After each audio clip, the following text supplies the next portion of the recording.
No lo quiero. Apple Radio Manzana Roja Radio. Capítulo 2. Recién nacido, querido. Sé que eres capaz de hacer muchas cosas. Pero, ¿estás seguro de que no quieres que te acompañe en esto?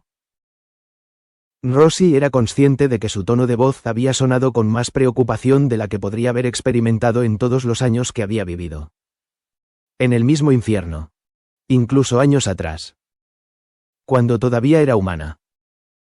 Con la única preocupación de que la policía no descubriera su cocina llena de cadáveres frescos a medio comer o la olla en la que colocaba las orejas cortadas para su sopa especial, que en ese momento se había hecho lo suficientemente famosa entre su gente por su innegable sabor a gloria. Pero más allá de los asesinatos y la falta de empatía que se había acentuado en su ser desde que murió, la presencia de Alastor había logrado marcar la diferencia al despertar en ella un sentimiento de ansias por charlar y pasar un rato agradable con alguien que no fuera una futura comida. O una persona de la ciudad buscando su consejo. Esos momentos aumentaban cada vez que tenía el lujo de verlo en las reuniones de los señores supremos o cuando ambos se reunían para tomar el té. Acompañados de aquellas melodías de su época que emitía el viejo tocadiscos de casa. Charlaban de todo y a la vez de nada. Compartiendo sus gustos particulares por la carne con sangre mientras imaginaban todas las recetas que podrían crear. De verdad. Alastor era como el hijo que nunca tuvo. Y ella lo apreciaba más que muchas cosas. Por eso le dolía verlo en ese estado. Sumergido en una tina de sangre cuyo sabor no había sido lo suficientemente apetecible como para que los demás caníbales la consumieran junto con la carne de los cadáveres a los que alguna vez perteneció. Y que ahora, dada la situación, actuaba como agua corriente. Sus ojos oscuros se abrieron con terror al ver que el líquido se mezclaba con la propia sangre del Radio Daemon cada vez que sufría un espasmo que lo obligaba a clavar sus garras en los bordes de mármol mientras mantenía la cabeza gacha y las orejas hacia atrás, dejando escapar pequeños sonidos de estática a través de su imborrable sonrisa, que parecía más tensa que nunca. Pero aún así, a pesar del dolor, levantó un poco la cabeza para observarla con una calma que a muchos les resultaba aterradora. Gracias. Querida, dijo con la misma frecuencia de siempre. Como si no estuviera encorvando más la espalda para que Rosie no pudiera ver la herida en su pecho, que ya había intentado coser una y otra vez sin esperanzas de que se cerrara. Pero puedo hacer esto solo. La mujer hizo una mueca. No estaba segura de ello. El demonio en su bañera tampoco parecía estarlo. A pesar de que sus palabras sonaron con tanta confianza y convicción como si estuviera hablando de hacer contratos o eliminar a alguien por el puro placer de ver las vísceras esparcidas y el miedo en esos ojos. Suspiró. Por mucho que quisiera quedarse. Alastor tenía la última palabra.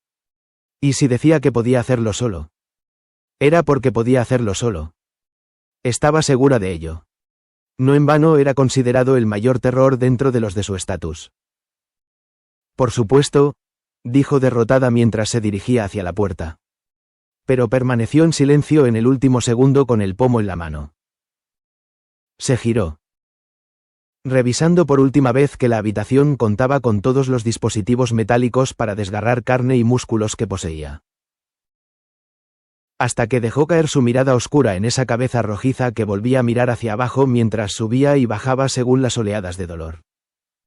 Ella sonrió superficialmente, haciendo un sonido de bisagra al abrir la puerta por completo y salir de la habitación.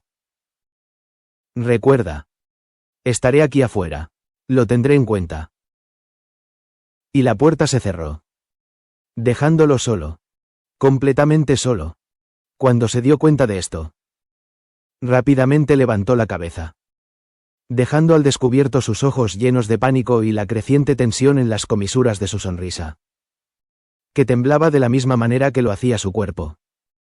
La sangre seguía manando a través de las costuras desgarradas de su herida en el pecho, haciendo que las palpitaciones se sintieran como continuas puñaladas.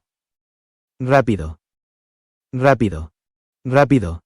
Su mente tuvo un momento de lucidez que le permitió inclinarse un poco en la bañera para agarrar el juego de tijeras que estaba sobre la bonita alfombra morada del baño. Sin embargo, otra oleada de dolor recorrió su cuerpo, provocando que abriera los ojos más de lo necesario mientras el objeto punzante caía de entre sus dedos.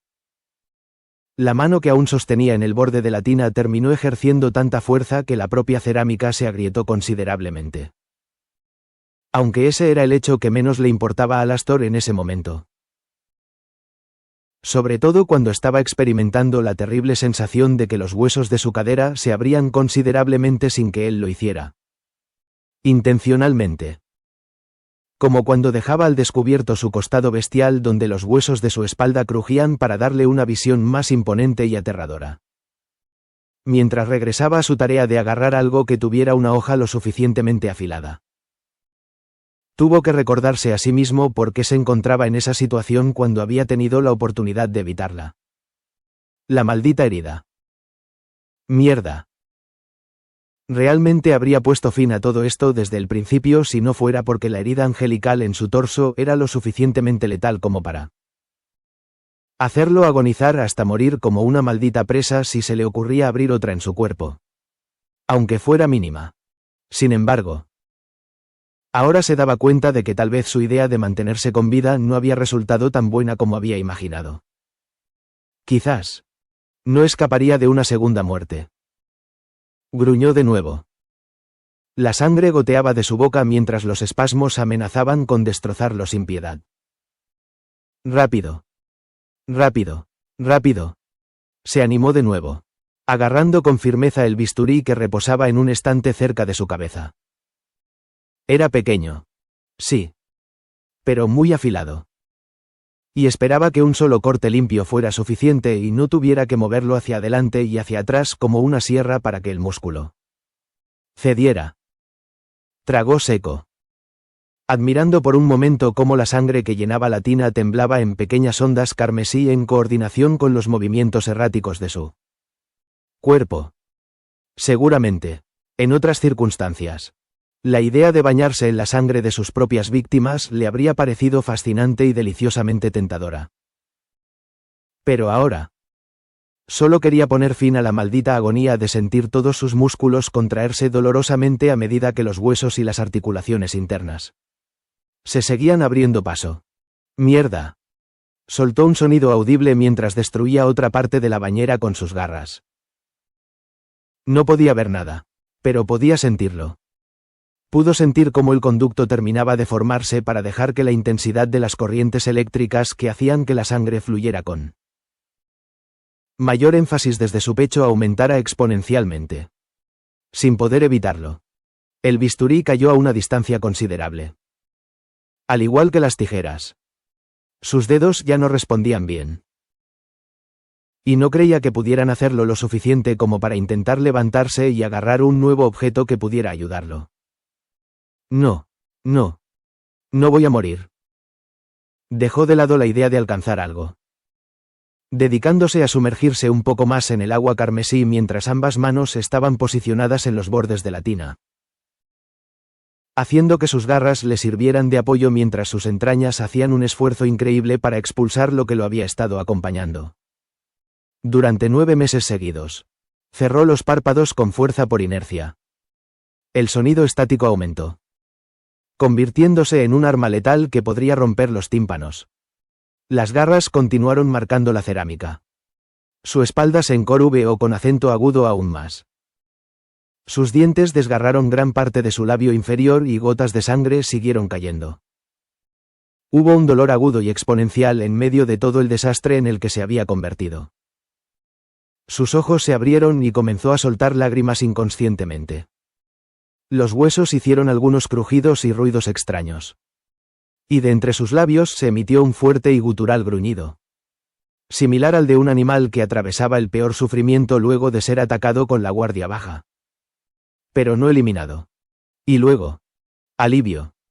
Un profundo alivio al que siguió un sonido que le pareció obsceno, pero que logró calmar sus entrañas lo suficiente como para permitirse soltar el mármol destrozado y observar los gruesos y calientes hilos dorados que contrastaban con el líquido rojo en busca de algo en particular.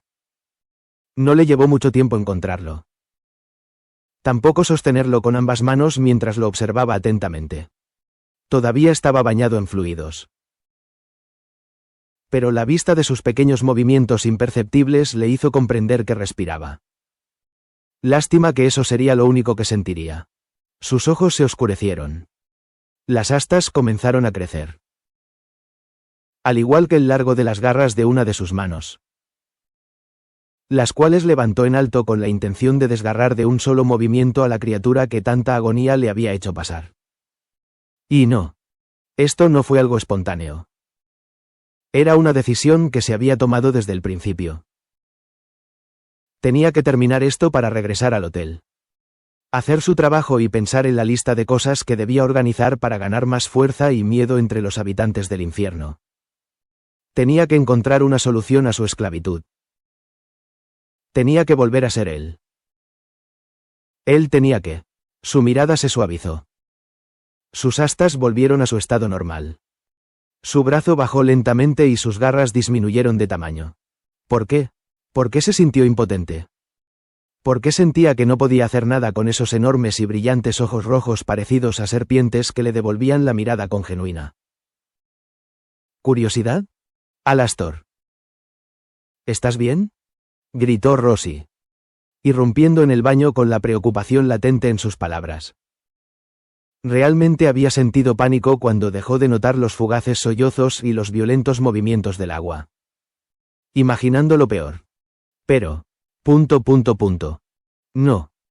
No hubo nada peor. Era solo Alastor mirando a su recién nacido con incredulidad.